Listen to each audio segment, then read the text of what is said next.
Tradition 8. Alcoholics Anonymous should remain forever non-professional, but our service centers may employ special workers. Alcoholics Anonymous will never have a professional class.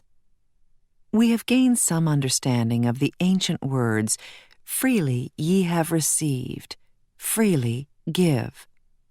We have discovered that at the point of professionalism, money and spirituality do not mix. Almost no recovery from alcoholism has ever been brought about by the world's best professionals, whether medical or religious. We do not decry professionalism in other fields, but we accept the sober fact that it does not work for us.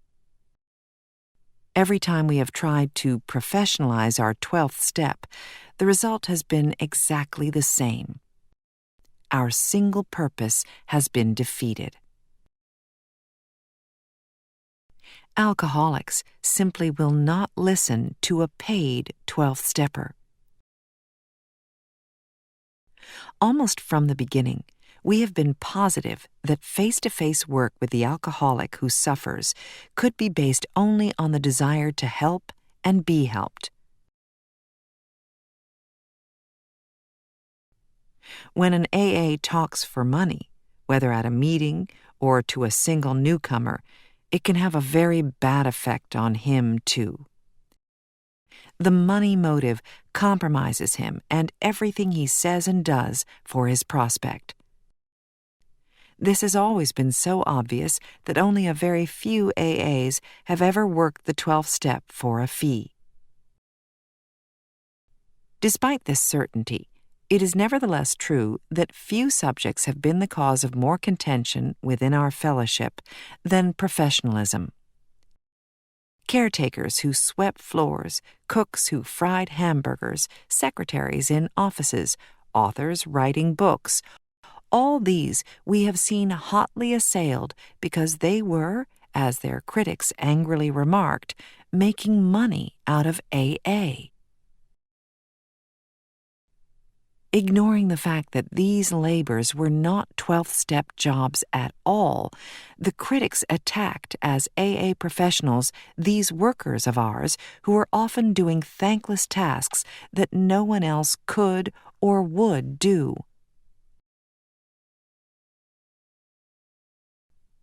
Even greater furors were provoked when AA members began to run rest homes and farms for alcoholics, when some hired out to corporations as personnel men in charge of the alcoholic problem in industry, when some became nurses on alcoholic wards, when others entered the field of alcohol education.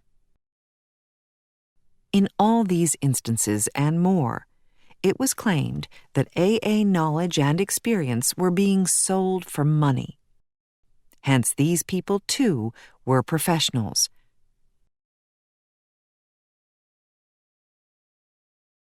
At last, however, a plain line of cleavage could be seen between professionalism and non-professionalism. When we had agreed that the 12th step couldn't be sold for money, we had been wise. But when we had declared that our fellowship couldn't hire service workers, nor could any AA member carry our knowledge into other fields, we were taking the counsel of fear. Fear which today has been largely dispelled in the light of experience. Take the case of the club janitor and cook. If a club is going to function, it has to be habitable and hospitable. We tried volunteers who were quickly disenchanted with sweeping floors and brewing coffee 7 days a week. They just didn't show up. Even more important, an empty club couldn't answer its telephone. But it was an open invitation to a drunk on a binge who possessed a spare key. So, Somebody had to look after the place full-time. If we hired an alcoholic, he'd receive only what we'd have to pay a non-alcoholic for the same job. The job was not to do 12th Step work. It was to make 12th Step work possible. It was a service proposition, pure and simple.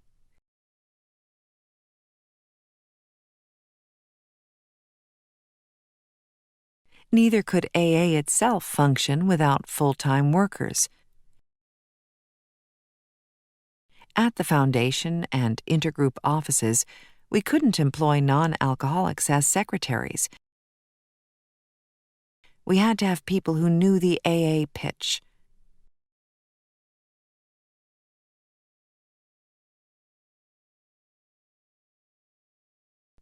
But the minute we hired them, the ultra-conservative and fearful ones shrilled, "Professionalism!"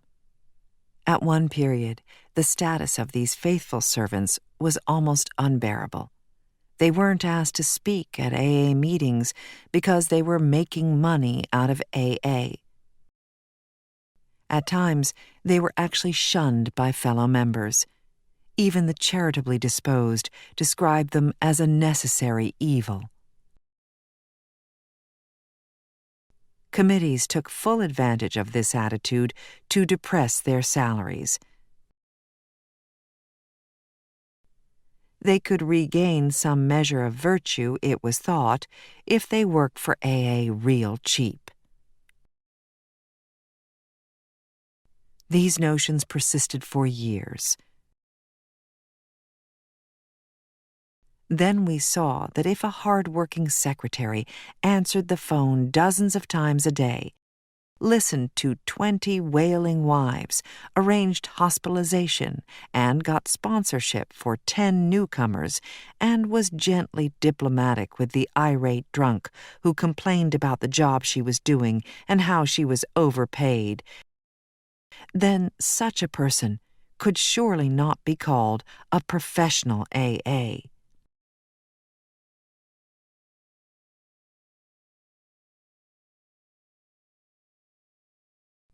She was not professionalizing the 12th step. She was just making it possible. She was helping to give the man coming in the door the break he ought to have. Volunteer committee men and assistants could be of great help, but they could not be expected to carry this load day in and day out. In 1954, the name of the Alcoholic Foundation, Inc. was changed to the General Service Board of Alcoholics Anonymous, Inc. And the Foundation office is now the General Service Office. At the Foundation, the same story repeats itself. 8 tons of books and literature per month do not package and channel themselves all over the world. Sacks of letters on every conceivable AA problem, ranging from a lonely heart Eskimo to the growing pains of thousands of groups, must be answered by people who know. Right contacts with the world outside have to be maintained. AA's lifelines have to be tended. So we hire AA staff members.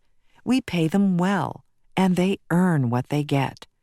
They are professional secretaries, but they certainly are not professional AAs.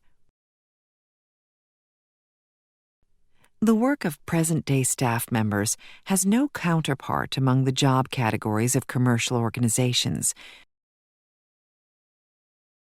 These AAs bring a wide range of business and professional experience to their service at the General Service Office.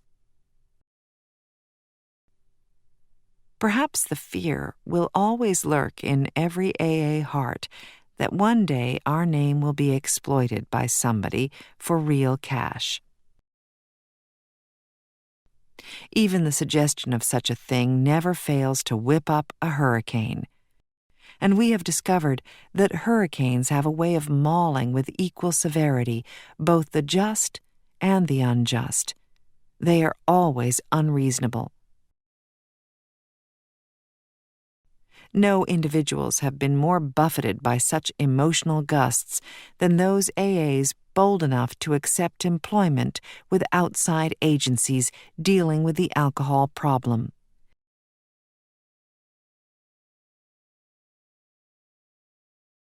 A university wanted an AA member to educate the public on alcoholism. A corporation wanted a personnel man familiar with the subject. A state drunk farm wanted a manager who could really handle inebriates. A city wanted an experienced social worker who understood what alcohol could do to a family. A state alcohol commission wanted a paid researcher. These are only a few of the jobs which AA members as individuals have been asked to fill.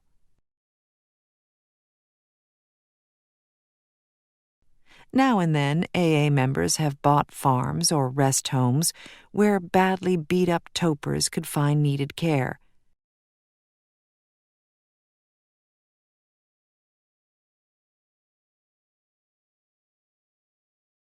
The question was, and sometimes still is, are such activities to be branded as professionalism under AA tradition? We think the answer is no. Members who select such full-time careers do not professionalize AA's 12th step. The road to this conclusion was long and rocky.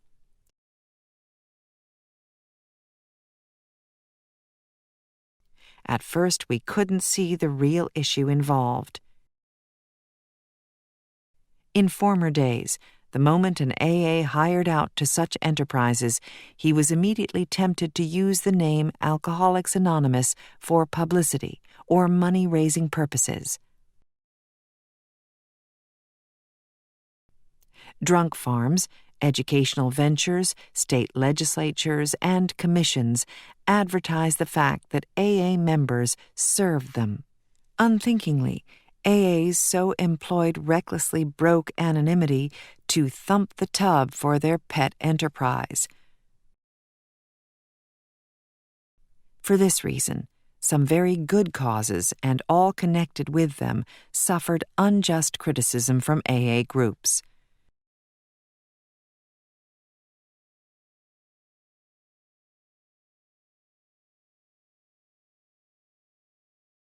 More often than not, these onslaughts were spearheaded by the cry, "Professionalism."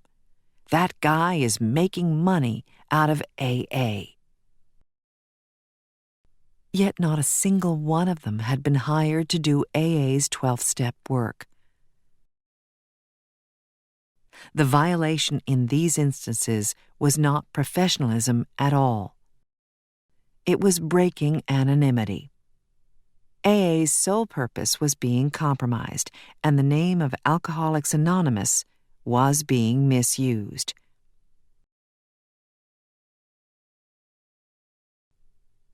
It is significant, now that almost no AA in our fellowship breaks anonymity at the public level, that nearly all these fears have subsided.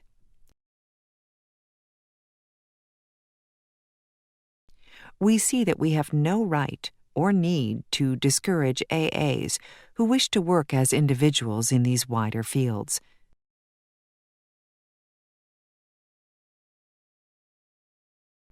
It would be actually antisocial were we to forbid them. We cannot declare AA such a closed corporation that we keep our knowledge and experience top secret. If an AA member acting as a citizen can become a better researcher, educator, personnel officer, then why not? Everybody gains, and we have lost nothing. True, some of the projects to which AAs have attached themselves have been ill-conceived, But that makes not the slightest difference with the principle involved.